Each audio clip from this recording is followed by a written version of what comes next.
कुंभ राशि वालों, कैसा रहने वाला है आपके लिए 29 मार्च से और 5 अप्रैल तक का ये पीरियड, ये सप्ताह। मंगल भी राशि परिवर्तन कर रहे हैं, क्या आप पे इफेक्ट आएंगे, आइए जान लेते हैं। मंगल अभी आपकी जन्म कुंडली में लगन में विराजमान है और अब दूसरे भाव में जाएंगे 2 अप्रैल को। कहीं ना कहीं पिछले कुछ समय से, पिछले एक हफ्ता 10 दिन तो 15 दिन जो बीते हैं, उनमें तो आप विशेष रूप से डिस्टर्बिंग फेज में थे। आपका पैसा भी अनावश्यक खर्च हुआ था। पिछले एक वीक में तो आप मेंटली भी बहुत डिस्टर्ब रहे।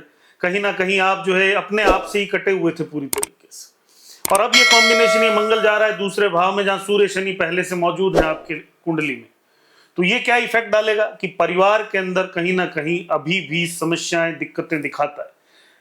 अभी इस समय परिवार में किसी व्यक्ति को अनावश्यक रूप से कोई समस्या खड़ी हो सकती है। सडनली मृत्यु तुल्य कष्ट किसी को महसूस हो सकता है। ये जो समय है, इस समय अपनी वाणी पे नियंत्रण रखने का, अपने खान पान पे नियंत्रण रखने का, गाड़ी आराम से चलाने का, अपनी बातों को गुप्त रखने का समय है। ये समय ये नहीं कि आप अपनी सारी बातें, सारी योजनाएं सबको बताएं। कुंभ राशि वालों के लिए पिछला कुछ समय, पिछला सप्ताह डिस्टर्ब था। आने वाला सप्ताह भी कोई बहुत ज्यादा अच्छा रिजल्ट करता नहीं दिखता। क्यों? क्योंकि यहाँ पे बुध और राहु दोनों ही लगन में है। जुबान अभी भी ढंग से काम नहीं कर रही, अभी भी कहीं ना कहीं मेंटली डिस्टर्ब है, अभी भी कहीं ना कहीं स्त्री पक्ष की तरफ से डिस्टर्बेंसेस हो रही। कारण क्या है? कारण ये है कि शुक्र जो है वो अपनी शत्रु राशि में तीसरे भाव में विराजमान।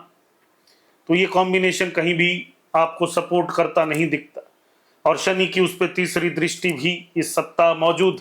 अब आते हैं चंद्रमा की स्थितियों पे। तो चंद्रमा सप्तम भाव में है, केतु के साथ है। तो कहीं ना कहीं सप्ताह के शुरुआत में आपको लाभदायक स्थितियां मिलती दिखती हैं।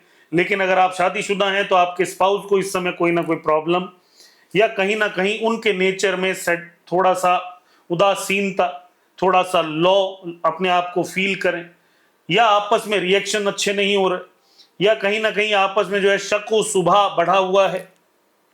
चंद्रमा उसके बाद में अष्टम भाव में जाएंगे और फिर नवम भाव में जो जाएंगे, तो चंद्रमा इस समय जिस परिस्थिति में इस सप्ताह गोचर करेंगे, वो परिस्थितियां आपके लिए उतनी सपोर्टिव नहीं है।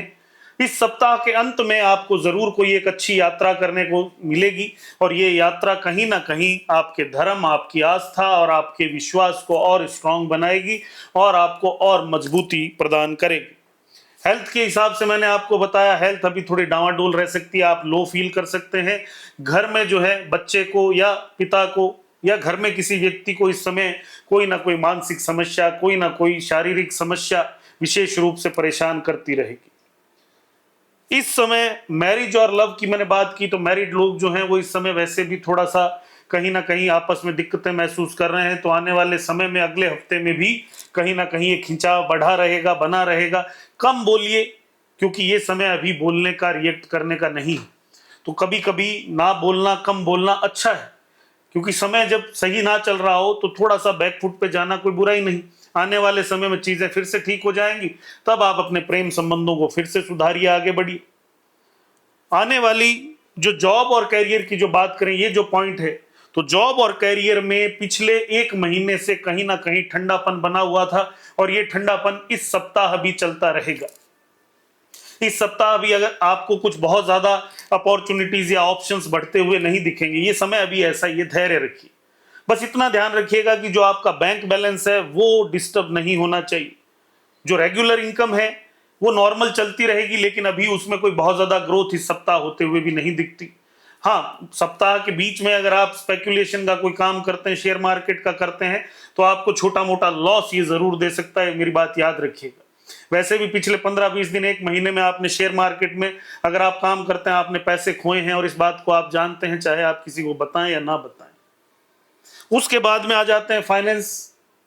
फाइनेंस से आगे जब पढ़ें तो स्टडीज। तो जो भी लोग विदेश में पढ़ रहे हैं इस समय, वो भी डिस्टर्ब हैं, क्योंकि दुनिया की हालात ऐसी बनी हुई। और कुछ लोग विदेश जाना चाहते हैं, उनके लिए भी ये समय अभी कोई खास रिएक्ट करता हुआ नहीं दिखता, तो उनको भी इंतजार करना पड़ेगा। जो लोग ऑलरेडी विदेश में हैं वो आना चाहते हैं, लेकिन अभी यात्रा करना ठीक नहीं। अभी की गई यात्रा आपके सुखद परिणामों को रोकने का काम करेगी, तो इसको थोड़ा अवॉइड करिए।